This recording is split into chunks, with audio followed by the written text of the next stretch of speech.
The once mighty Luftwaffe, Nazi Germany's feared air force, was a symbol of dominance in the skies during the early years of World War II. But how did this invincible force crumble so drastically?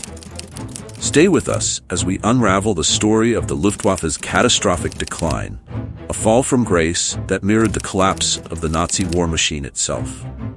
In the years leading up to World War II, the Luftwaffe was one of the crown jewels of Adolf Hitler's military ambitions. Formally established in 1935 under the leadership of Hermann Göring, a decorated World War I flying ace, it was a direct violation of the Treaty of Versailles. However, under the guise of civilian aviation and clever deceit, Germany had secretly built an air force that would soon send shivers down the spines of its enemies. The Luftwaffe was built for speed, agility, and power, led by cutting-edge aircraft like the Messerschmitt Bf 109 and the Junkers Ju-87 Stuka. These machines, combined with Germany's innovative use of tactical air superiority, quickly earned the Luftwaffe its terrifying reputation. From the skies over Poland in 1939 to the Blitzkrieg campaigns in France and the Low Countries, the Luftwaffe was an unstoppable juggernaut, proving integral in Hitler's early conquests.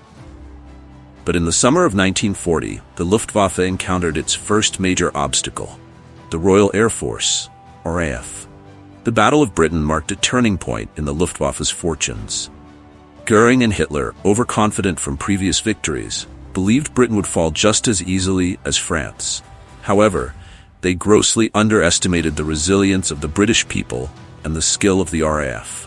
The Luftwaffe's initial strategy focused on targeting RAF airfields and radar stations, but when that didn't yield quick results, they shifted to bombing London in what would be known as the Blitz. This change in tactics proved fatal. The RAF, with its advanced radar technology and home field advantage, was able to fend off the German onslaught. By the end of the battle, the Luftwaffe had lost over 1,700 planes and failed to gain air superiority. For the first time, the cracks in the Luftwaffe's armor began to show.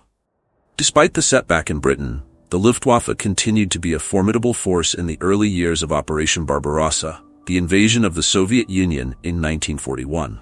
Initially, they devastated Soviet airfields and ground forces, achieving total air dominance. However, as the war on the Eastern Front dragged on, the Luftwaffe became stretched thin. Overextension became the Luftwaffe's greatest weakness.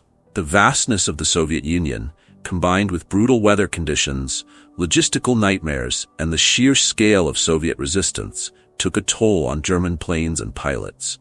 What had started as a blitzkrieg evolved into a drawn-out war of attrition. The Luftwaffe lacked the resources to maintain such a massive front, and by the time of the Battle of Stalingrad in 1942, its inability to supply German forces trapped in the city signaled a disastrous turn. Meanwhile, across the Atlantic, the United States was ramping up its war production.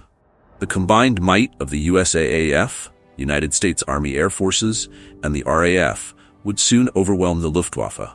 The Allies' strategic bombing campaign targeted Germany's industrial centers, crippling the production of aircraft, fuel, and supplies vital to the Luftwaffe's survival. By 1943, the Luftwaffe was on the defensive, trying to protect German cities from relentless Allied bombing raids. Day and night, waves of American and British bombers pounded cities like Hamburg, Berlin, and the Ruhr Valley, reducing them to rubble. The Luftwaffe, now forced to fight a defensive war, simply couldn't keep up with the scale of Allied production. They were outnumbered and outmatched in the skies. Despite some late-war innovations, like the introduction of the Me-262, the world's first operational jet fighter, and the infamous V-2 rockets, it was too little, too late. Germany's fuel reserves were running dry, and experienced pilots were being killed faster than they could be replaced. By 1944, the Luftwaffe was largely manned by inexperienced recruits, hastily trained and thrown into combat against superior Allied pilots.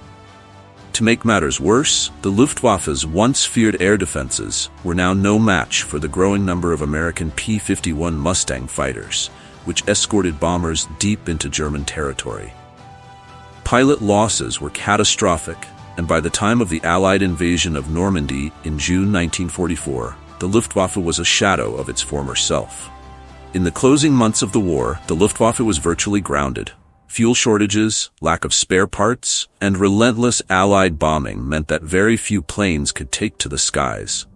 Goering, once the face of Germany's air superiority, had lost all credibility, and the Luftwaffe had become a symbol of Nazi Germany's collapse. By the time Berlin fell in May 1945, the Luftwaffe was no longer a force to be reckoned with. The air force that had once terrorized Europe had been reduced to a smattering of aircraft that could no longer defend the crumbling Third Reich. The Luftwaffe's decline is a powerful lesson in the limitations of military might, when overconfidence, poor strategic decisions, and lack of resources combine. Its early dominance came at a cost, one that Germany could not sustain.